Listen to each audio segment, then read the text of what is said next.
abin izuwa tashar Hausa Room 24 TV. Da na subscribe da kuma alamar ƙararrawa domin samun labarai da suka shafi nan gida Najeriya, Afirka da ma duniya baki ɗaya.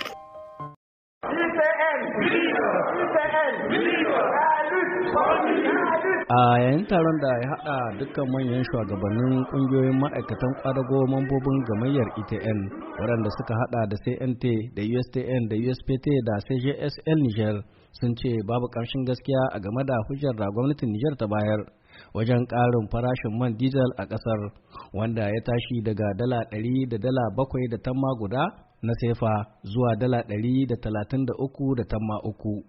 Suna masu cewa ba za su lamunci wannan mataki ba, kamar yadda za a ji karin bayani daga bakin sakataren haɗaɗɗiyar ƙungiyar ƙwadago ta CNT mun kai Halidu. Man feta na ƙasar Niger ne, a gadam ake hudda man feta, a zo Soraz a yi rafine in shi, a kawo shi Nyame a saida ko a saida cikin sauran jihohi. Ina ne tashin hankalin Ukraine ya shahi kuɗin man feta a ƙasar mu Niger. Mun ce wannan kamar rainin wayo ne suke so su yi ma an ƙasar Niger, kun ba za mu yarda shi ba. Tuni aka fara ganin illolin wannan mataki a kasuwanni, inda wasu kamfanonin cikin gida suka fara tsawwala farashi a wani lokacin da aka akasarin kayan abincin da ake amfani da su a Niger kan shigo kasar daga waje, abinda kungiyoyin kwadago ke ganin sa a matsayin wata manuniyar matsalolin da tsadar man fetur ka iya haddasawa a nan gaba. A shekaran jiya mun ga takarda laban sun ƙara kuɗi, madaran kusum sun ƙara kuɗi, transporter sun yi reunion a shekaran jiya su ma ƙarin kuɗin suri haba malam yau duk wa'annan kun san da kewa za a samu matsala nan zuwa kwanaki masu zuwa insha Allah.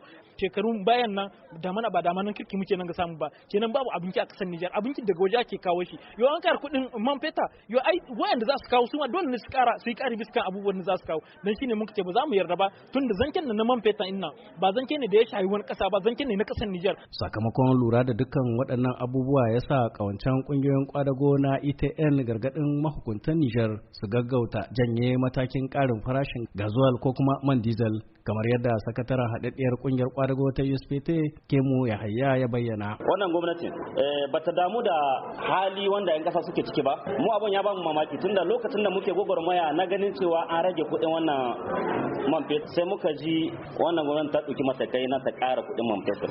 A daren Lahadin da ta gabata ne ministan kasuwanci Alkash Alhada ya ba da sanarwar ƙarin dala 26 na sefa akan kowane lita na man diesel wanda ke fara aiki daga ranar 1 ga watan nan na Agustan 2022 saboda dalilai masu nasaba da yakin Rasha a Ukraine wanda ya yi sanadin mamayar motocin kasashe makwabta a gidajen man Niger inji shi. Sai dai kungiyoyin sun ce sam ba su gamsu da waɗannan hujjoji ba, dalili kenan suka ƙudiri aniyar kalubalantar gwamnati ta hanyoyin da kundin tsarin mulki ya tanadi. Sule Mummuni Barma, muryar Amurka daga Yamai a jamhuriyar Niger.